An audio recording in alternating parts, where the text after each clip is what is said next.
Welcome back. Let's continue our conversation on equilibrium by now getting into sort of the math element of this. We're going to be talking about the equilibrium constant, which is defined as Keq. So let's consider this equation here. PCl3 reacts with Cl2 to give us PCl5. Now, we can write what's called an equilibrium constant expression based on this. And let me show you how this equilibrium constant expression would work, and then we'll kind of derive it a little bit as we keep going. So the equilibrium constant expression is represented with the letter K. In this situation, we're talking about K at equilibrium, so we're going to call it Keq. But understand that K can be a lot of things. Sometimes that could be Kc, sometimes I'm Kw, Ka, Kb, Kp, Ksp. There's a lot of different things. Understand that the K, all that really means is just that it's a constant. And it is a unitless constant, as you'll see when we start doing the math. But the way that this works is that in this reaction, I always put the concentration of the products over the concentration of the reactants. So in this situation, I'm going to have brackets. And remember that the brackets mean molarity. I have the concentration of PCl5 on the top, and I have the concentration of PCl3 and the concentration of Cl2 on the bottom. And this is what's called the equilibrium constant. If you think about it, like a way that we could define it would be something like it's the quotient of the product of the product of the products and the product of the reactants, if you wanted to kind of get into the math terms. But really it's just concentration of the products divided by concentration of the reactants. That's the way that I like to say it. Now, a couple things to keep in mind about Keq. It's only true at constant temperatures, and it can only be determined by experiment. This is mostly because, remember, as we said before, increasing or decreasing temperatures is going to affect the rate, which is also going to affect equilibrium. So we can't change temperature, it has to stay constant. As far as the experiment stuff, well, these are given values. So actually there is a K value for lots of different stuff. Sometimes we can even just look up K to help us solve problems, but it is a constant, meaning that it is the same throughout the equation as long as the temperature is constant. So let's derive it a little bit. Let's get into what we would consider the general formula for the equilibrium constant. Now again, this is talking about K here. I'm going to write this as two different ways. I'm going to write it the first way first. Oh, I'm already backwards. Excuse me. So remember that that's the concentration of the products. And I want you to notice this, because I'm going to add these in as well, the coefficients. The coefficients are going to serve as exponents in this equation. So the concentration of the products over the concentration of the reactants, like this. And again, if you wanted to give yourself a general expression that's much less detailed, that's the way that I would do it. Concentration of the products over concentration of the reactants. One or the other. But this is absolutely the whole kit and caboodle. Please keep in mind that you have to multiply or put your concentrations to the power of whatever coefficient comes in front of them. It's really easy to forget, but please don't forget to do that. Concentrations of solids and liquids, however, are not included in the K expression. So let's say, for example, that I'm working through this and I find that D is a solid. I would just omit it. It would not be part of the equation, and my new equation would just be like this. That would all we would do. But what would happen if both C and D were both solids? Well, in that case, I would have to put something like this, or I'd have to put a 1 on the top. Now, if A and B were solids and C and D weren't, then I just wouldn't have anything in the in the denominator. So that's how it works. So again, you can omit solids and liquids. Let's give this a little practice. We're going to do a couple of these. I'm going to do one by myself, and then you're going to do a couple more, and then we're going to leave one for later. So let's write the equilibrium expression for a reaction like this. Please, please, please don't forget your states of matter, and don't forget your balanced coefficients for problems like this. Both of those things are so, so important. My double-sided arrow is kind of goofy looking, but let's write the Keq for this. It's really straightforward. All I'm going to do is I'm going to start by writing the concentration of the reactants, or excuse me, the products. I'm going to square it though because I have a 2 in the front. And then on the bottom, I do the concentration of the reactants, just like that. And nothing is a solid and nothing is a liquid, so I'm good. That's it. That would be my equilibrium expression. Why don't you try one? Try this one.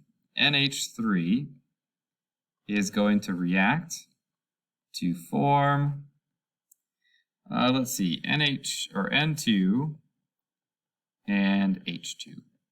Go ahead and give it a try. Hopefully that's easy enough.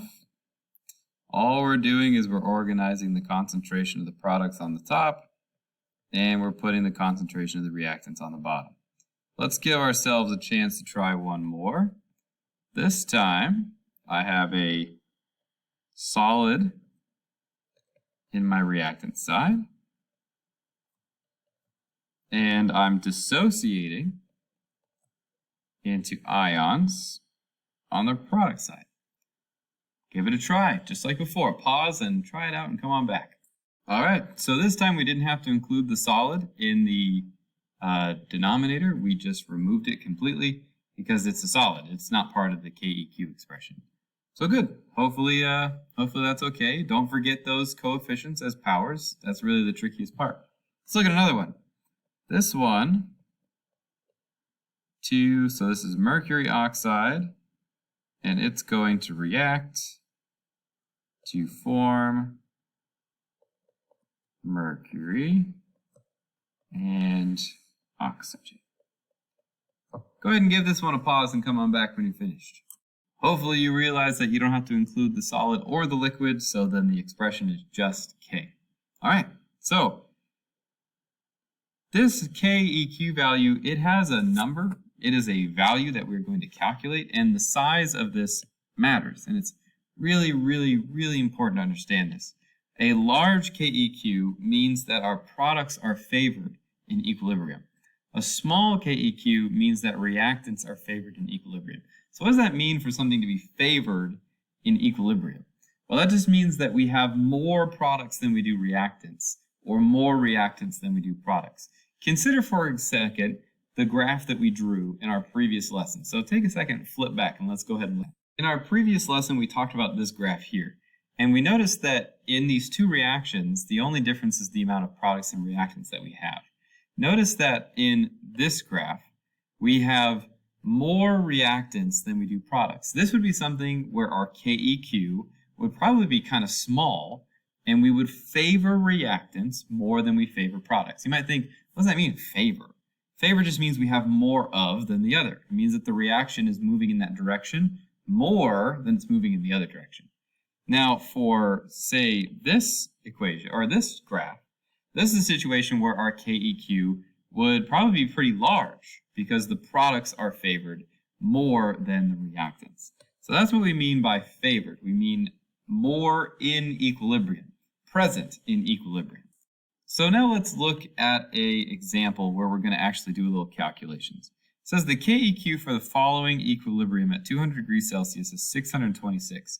Notice that Keq is a valueless, or I should not say valueless, unitless number. So you don't have to really worry about units when we're plugging this stuff in. So keep that in mind. But it says we're going to calculate N2 at equilibrium. So we're calculating the concentration of N2 at equilibrium if the concentration of H2 is 0.2 and the concentration of NH3 is 0.02. So we are at equilibrium. It's really important to understand that these values are equilibrium concentrations. This is going to become very relevant very soon. So please keep in mind that those are equilibrium concentrations. So let's set up our Keq. Let's start by just writing out the equilibrium expression. Let's look at the balanced chemical equation. Products on the top, reactants on the bottom. So that's going to be NH3. And down here is going to be 2. This is H2. And this is N2. That was kind of weird. There we go. Let's do that a little better. Now we're just going to plug in what we know. And we're also going to manipulate this equation because we're trying to solve for N2, right? We have everything else. This is Keq. This is H2. and this is NH3. So we're just solving for N2. So I'm going to move this equation around a little bit to just solve for N2. Easiest way to do that is to just swap places. And now we're going to go for it. So go for it. Plug in your values and calculate the concentration of N2. Come on back when you're finished. Okay, so this is what we get. 7.99 times 10 to the negative fifth. And don't forget to use those powers, those exponents, because that's probably the thing that people forget the most. They just forget to do the square or to the third power, whatever it is. So keep those in mind when you're setting up your KEQ and when you're calculating. Okay, notice that I also had to report in molarity. I know that I said you don't have to worry about units in your calculations, but if I'm calculating concentration, I have to say what the units are, so please don't forget that. Let's look at a different kind of problem. 0.0220 moles of SO2 and 0.158 moles of O2 are placed in a closed 2-liter container at 727 degrees Celsius. Understand that these temperature values, those are just extra information. We don't really care about that. So you don't have to worry about that. So it's allowed to achieve this equilibrium. It says at equilibrium. Now this is when things are going to get kind of weird, so make sure that you keep up with me here. At equilibrium, 0.20 moles of SO3 were found to be present. And it says that we're going to first calculate the concentration of SO2 and O2 before equilibrium has been established and after equilibrium has been established. So let's start there. We want to calculate concentration. They gave us volume, right? They gave us 2 liters. And they gave us moles. We have the moles of everything. So let's go ahead and do that. I'm going to try and color code a little bit here. I'm going to color code these as kind of like this green color. And then I'm going to kind of underline this one in pink. Why don't you calculate concentration and then come on back to me when you're finished. Remember, calculating concentration is just moles over liters. Find those concentrations and then come on back and we'll talk about what those concentrations mean. Easy enough, right? But there's a reason why I have color-coded these. Understand that these green values that I calculated, these are before equilibrium. So this is before the system reached equilibrium. That's what it says. Right there, it says before equilibrium, which means that you could probably consider these as initial values, right? Before equilibrium occurs, that means that these were what they were initially. And then this pink value here, this is at equilibrium. That's what it says. It says after equilibrium has been established. This means pretty much at equilibrium. This is an equilibrium value. You might be thinking to yourself, well, what does this matter? Why does it matter which one's which? Well, it's going to matter right now. So now what we want to do is we want to calculate the equilibrium concentrations of SO2 and O2. You might think to yourself, well, wait, didn't we do that already? But remember, we calculated the initial concentrations of SO2 and O2, not the equilibrium concentrations. So we have to use a very classic chemistry tool that's called an ice table. And anytime you see anything asking you for equilibrium concentrations and you don't have those given, you have to use an ice table. Let me show you how it works. The way what we're going to do first with an ice table is we're going to write out our equilibrium expression.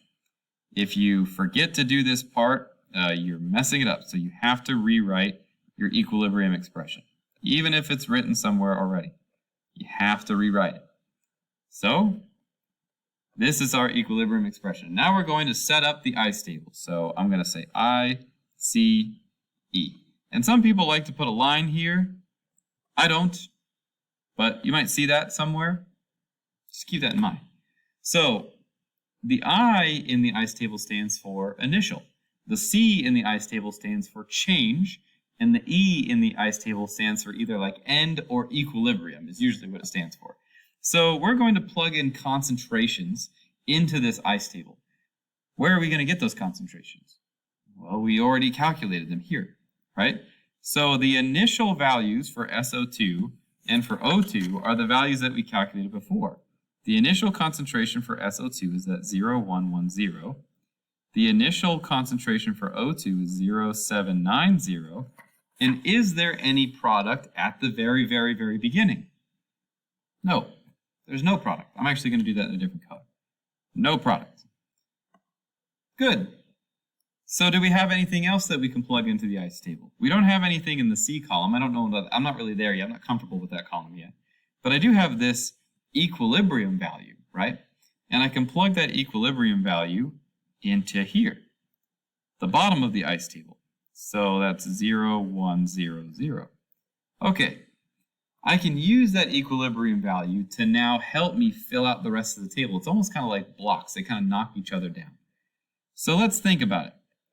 What number do I need to go from 0 to 0.10? What number must go in between that blank? Because the change is an increase or a decrease, right? So I'm increasing by some amount. And the product side is always going to be increasing, while the reactant side is always going to be decreasing by some amount. So what amount must the product side have increased by? Well, it has to increase by 0.010. Now, anything that happens to one side happens the same way to the other side. Now, this part gets kind of tricky because you have to look at the balanced chemical equation. Notice that the ratio between SO3 and SO2 is a 1-to-1. So that means that I'm going to lose just as much as I gained. However, the ratio between SO3 and O2 is a 1-to-2 ratio, which means that I'm going to only gain half as much as I lost. Or I should say that the other way. I'm only going to lose half as much as I gained, because again, it is a 1-to-2 ratio.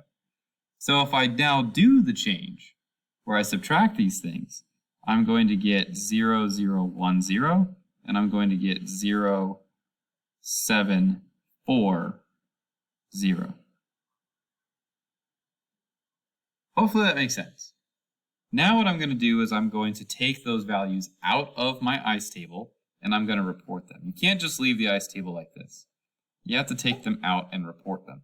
So I have now found the equilibrium concentrations for both by using my ice table. And I assure you that the ice table is intimidating the first time you use it, but after you practice with it a little while, it actually becomes pretty easy. But it comes with practice, so you got to be patient with it. All right, now let's calculate Keq. So Keq, keep in mind, Keq is at equilibrium. So we have to use equilibrium values when we calculate Keq. We can't just take any concentrations we want. We have to take concentrations at equilibrium. Where am I going to find equilibrium concentrations? I just calculated them. So now I'm going to take those equilibrium concentrations and I'm plugging them into Keq. Pause, give it a try, come on back when you're done. Again, notice that Keq is a unitless value. I'm not going to get into why it's unitless, but it is. You're just going to have to trust me. It is a unitless value, so when I'm reporting Keq, I don't have to put any units. That is a Keq calculation. Let's try another one. Let's look at this problem here. We have 0.56 moles of oxygen, 0.02 moles of N2O, and it's placed in a 1-liter vessel. It says when the system reaches equilibrium, the concentration of NO2 was found to be 0.020. And then it goes on. So this process is very similar to what we saw last time. It asks you to write the equilibrium constant expression. It asks you to calculate the equilibrium concentrations, and it also asks you to calculate Keq. Go ahead and pause, give this a try, and come on back when you finish. Give it a good try, because like I said, you've got to practice this ice table stuff. Try and come on back when you finish. Hopefully you did well. Let's see how you did. First, we're going to write the equilibrium expression, so that's how I did it. Products of reactants. Hopefully this part's pretty straightforward. Hopefully the part that you struggled with, if you did struggle, was the ice table. So I set up the ice table. Again, I'm going to start by converting everything into concentration, which is really easy because they give me moles per 1 or 5 liters. So I just convert everything into concentration that way. So I should start with my initial concentrations, which are the initial concentrations N2O and O2, 0.020 and 0.560 respectively. And I also start with this. So this is really my first step, and then I work my way backwards. So this is my second step, and then I use that to figure out the changes. So you kind of work your way back, and then that gives you these. Now, and keep in mind the ratio. Look at the problem. So N2O and NO2 is a 2 to 4 ratio, which means it's a 1 to 2. So I put a 1/2 in front of the thing. O2 and NO2 is a 3 to 4 ratio, which means it's 3/4. I put that in front.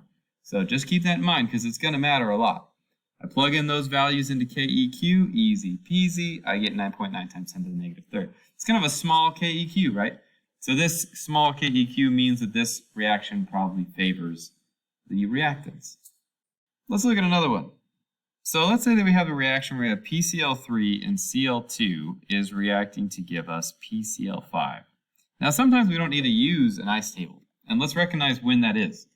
If we're looking at this problem here, it says that all the concentrations given to us are at equilibrium. This one, they're all at equilibrium. If all the values given to us are at equilibrium, we don't need to use an ice table. It's only when we have initial values and equilibrium values that we have to use an ice table. So in this situation, we're just solving for the concentration of PCl3, which means that we're going to do very similarly like what we did before, where we're going to simply plug in the K value into this expression. So that should just be K, and then Cl2 is down here, and we're just solving for PCl3. So go ahead and plug those in and find out what you get. Come on back when you're done. Easy as that. You just plug in the values and calculate the concentration of PCl3. So again, if I'm not at equilibrium, or if I am at equilibrium, I don't need to use an ice table. What about for this one? This one says that we are given values before equilibrium and after equilibrium, right? So it says what will be the equilibrium concentrations of all 4 gases. Well, this is actually kind of an interesting problem, isn't it? Because this time they give us Keq. That doesn't seem right. Before we were calculating Keq. But this time we're given Keq. Well, let's set it up and see what happens. So it says that we have Keq. It gives us the moles of each, and it says that they're placed in a 5-liter container. And it says what will be the equilibrium concentrations. Well, hold on. Let's look at this. Let's write this formula down. So we have H2 plus CO2 as a gas, and that's in equilibrium, and that's going to give us CO as a gas, and it's going to give us H2O as a gas. And let's set up our ice table because we're talking about equilibrium here. And if we were to convert these moles into concentration, we should find that we got 0.2 moles of this, 0.2 moles of that, and we have none of this at the beginning. Now usually what we do is we are given some sort of E value, and then we can plug in that E value and find the change. And we can then use that to calculate our Keq, which in this case should be something like this. But this time, we weren't given that change value. So that means we have no idea how much these are changing by. Well, that doesn't have to slow us down, right? Because we are given Keq. We know what that is. So instead, why don't we work a little backwards? Let's use variables. We know that the products are going to increase by some amount x. And we know that the reactants are going to decrease by some amount x. Which means that our initial, or excuse me, not initial, but our equilibrium values are going to look something like this. So wouldn't you say that if we were to take these values, we could then plug these values in to our Keq expression, and we would get something like, oh, let's see, this is x squared, and this is 0.2 x squared. Oh, we know what Keq is, right? So let's just plug that in. That's 0.771. Now, you might be looking at this and thinking to yourself, oh no, I'm going to have to factor this out, and the next thing you know, I'm going to have a quadratic equation. Ugh. Calm down. We can make this easier than that. All we have to do is just take the square root of both sides. Take the square root of both sides, it simplifies both sides, and then we just have to solve for x. So why don't you go ahead and give that a try. Solve for x after square rooting both sides, and come on back when you're finished. We'll check your work. That should be what you get. You should get 0.0937. And again, please don't feel like you got to factor it out and do a quadratic. You don't have to do that. not this year at least. So keep that in mind. Number 6 is our last one. It says methanol is manufactured as shown. And for some reason it's not in my notes. But that's totally fine because I actually wasn't planning on doing this one for the notes. Instead, I want you to do it. And I want you to show that to me in class tomorrow. So do number 6 for me and see if you can find out what the Keq is for that reaction. It's different than this problem. It goes back to the thing before where we don't have to solve for x. Just as a little bit of a clue, so you can write it down and then practice yourself, you should find that your Keq value for number 6 is 10.6. So go ahead and give that a try. Try and calculate that value and show it to me tomorrow. I'll be looking for it. Otherwise, that's it. Those are Keq calculations. We'll see you next time.